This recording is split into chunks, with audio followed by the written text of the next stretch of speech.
Well, just maybe following the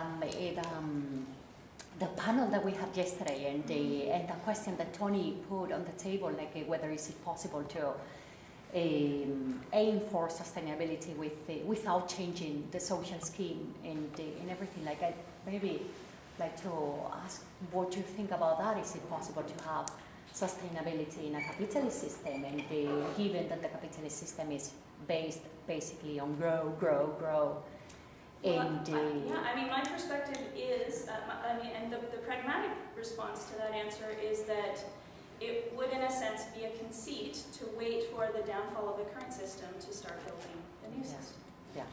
And that there are a multitude of signs that new systems are being experimented with, and those are the waves that we should try and ride and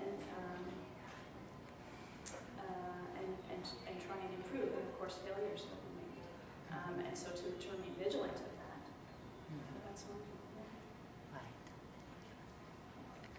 I'm interested in the discussion you started around definitions of sustainability, and I find that that's often something you just hear sustainability, but you don't hear very much about sustainability of what, for whom, and to what end. Is it sustainability of capital? Is it for us? Is it for the tree? Like, from whose perspective? What's being sustained? And I was also, I was struck by the thing that wasn't able to be measured being these social impacts, the social bottom line, as opposed to even the environmental bottom line, which has been, in a sense, quantified, and the capital bottom line, which is, of course, quantified, always and already.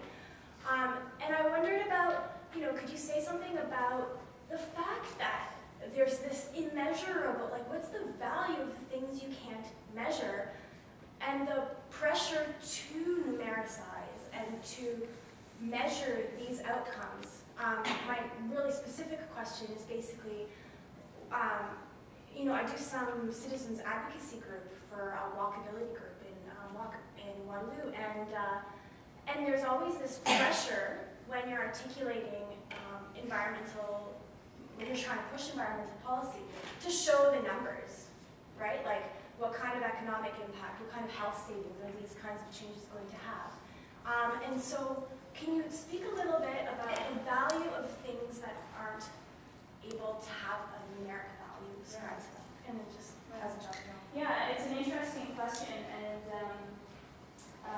I think that there are at least two big things going on. One is this drive to try and have this snapshot image of the social aspect, and by that I mean the big social, including the cultural aspect, including the educational aspect, the learning, the religious aspect, and the spiritual aspect of sustainability. To have that to be sort of a message that can be communicated as easily as, say, the environment, the climate change argument, for example, or environmental conservation or footprint argument.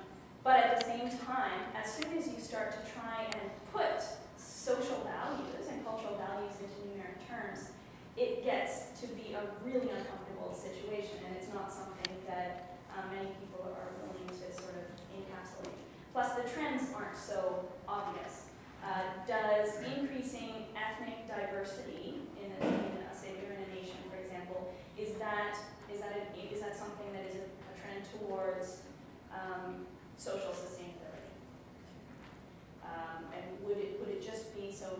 Vancouver has a higher ethnic diversity than Minneapolis that we heard about yesterday. Does that mean, in terms of the numbers of different ethnic groups, does that mean that Vancouver is performing better in that respect than Minneapolis? Or you could take another key term that's often invoked in social sustainability discourse is inclusivity, right? We're trying to create inclusive spaces, but what about those who don't want to live included? Are they then bad? Are they performing badly? Should we be convincing them to include themselves? So it's a very tricky thing. And yet I think that the reticence of social scientists and researchers in the humanities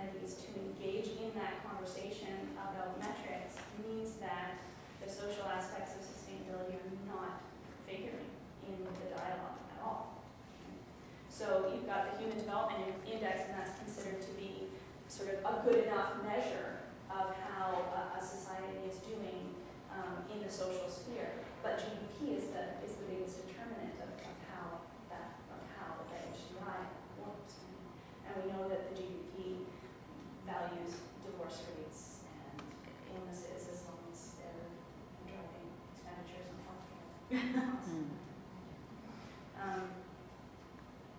So I don't know if that answers your question, but it's I think that it is a debate and an area of research for social sciences and humanities whose time has come.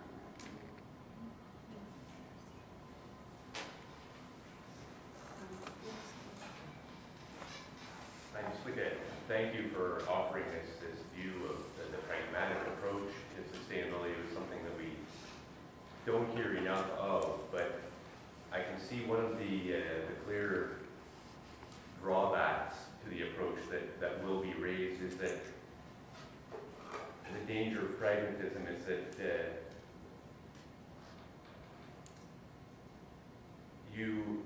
some of the things that you accept as a given, so for instance you say we shouldn't not try to do something because, for instance, the economic system, the market system is the way it is. We have to continue to work and accept maybe that is the structure that we work within. But some of the things that you accept as givens are the results of political processes that if you vacate that field, these things have a significant impact on what is possible within whatever field you're trying to work in. So for instance, you mentioned in your talk, people advance that the state shouldn't be seen as the experimenters, and we've heard this all the time in the political discourse, you know, that innovation should be left to the private sector, which is hilarious when you look at where do we work, and look at where the innovation comes from, and then it's operationalized. Well, I mean, clearly then the innovators are here, they're not in the private sector. The private sector just simply has the money. So when we say, you know, that the pragmatic approach accepts what is and we work within that, is there a danger then that we're leaving too much of this political discourse unchallenged? Well, yes. However, I mean, I should say at the outset that this is, I mean, this is a very sort of broad brush approach to the philosophy of pragmatism, which is a very diverse philosophies, and there have been, you know, prominent pragmatists who have been very engaged politically, as well as those who sit outside of the political sort of trying to interpret too. So Jane Addams, for example, I don't think if you look at her work of forming settlement houses in Chicago in order to house the poor, in order to, you know, offer sort of what we would consider now to be sort of employment training kinds of opportunities to poor immigrant women and language training kinds of courses. She was doing that, you know, and you could say, well, maybe she should have, you know, lobbied the state to do it. But this is, I mean, but her approach was quicker. She did have she had the financial ability to do it, so that, you know, it certainly helps. And you know, the state did then sort of catch on to her example as it spread then throughout major cities in the United States. So I don't think it's necessarily an either-or kind of situation. There are times when, in order to be